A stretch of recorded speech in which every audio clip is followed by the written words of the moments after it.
Alrighty, we are going to continue looking at the affine lines, but we are going to do it in 3D now. So it should be pretty cool. We'll just start a calculator, and I'll get rid of my old changes, and then we'll do a 3D calculator. Okie doke. So here we are. We've got ourselves just our 3D plane.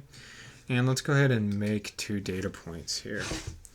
What do we want to do? Let's do 2, 0 for no good reason, and then 4, 0, just because, I don't know, we've done points like that before. Actually, let's do comma 2, and then comma 2. Perfect. Okay, and again, there's no particular reason for that.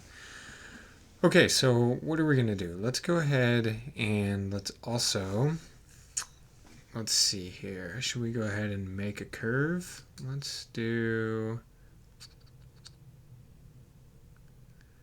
a W, and we'll do a B for our weight and our bias, and then we'll do W times X, W times X plus B.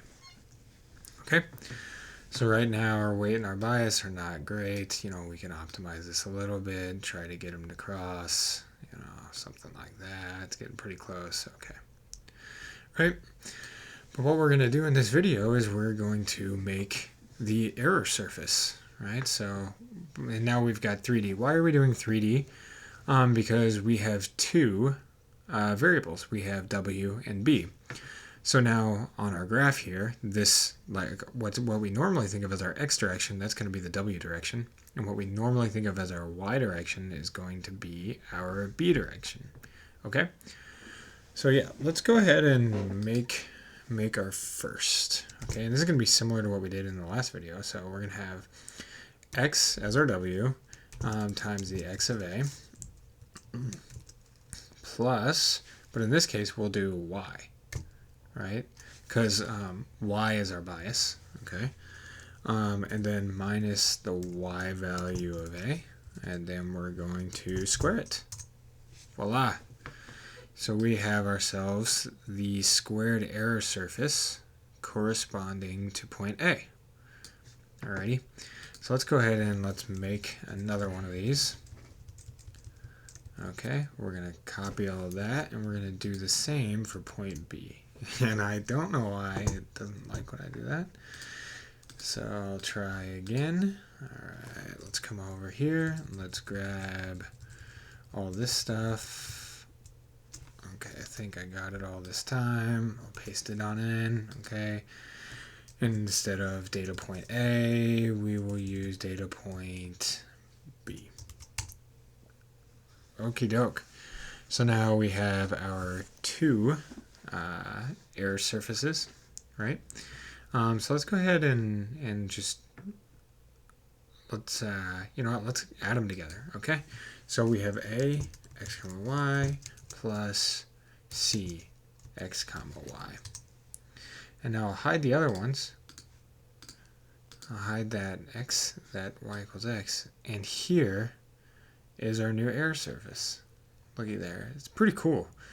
So this is actually what we were looking at in the last video, but these are just like the slices of it, or that was just the slices, and this is the real thing. So if we look down, right down here, okay, what do we think the minimum point is? Well, it's going to be along here probably, somewhere around right here maybe, somewhere like that, right? Maybe 0 as our weight, and then 2 as our bias. And sure enough, that is exactly the right numbers. So if we turn this back on, we're right through there. And what do we notice? We notice that these errors, it's going right through there. So there's no error. And if we turn this over, look at this. Look at the Y value. Look at that. When I say Y, look at the Z value. It's 0, right? It's touching this XY plane. And what does that mean? It means the error is 0. And that's exactly what we're seeing in the equation as well. So right here, we're seeing that that error surface is 0. We're seeing it because these go right through the points, and here because the height of this parabolic surface is 0. It touches the xy plane. Okay? So there's a couple other things to look at. So I'm going to turn this one off actually, and I'm just going to look at this one for a minute. Okay, so this is the error surface just with respect to point A. Okay, so what this is saying is there's tons of, so you can see that it's this error surface, the value is 0 at more than one place. And what's that saying? Well, that means at any point along this where the error surface's value is 0, then at those weights and biases, we would fall right through A and have no error at all. And that probably makes sense, right? Because this right here, this is our weight, okay? Well, if our weight is 1 and our bias is 0, well, that's going to go right through the point 2, 2.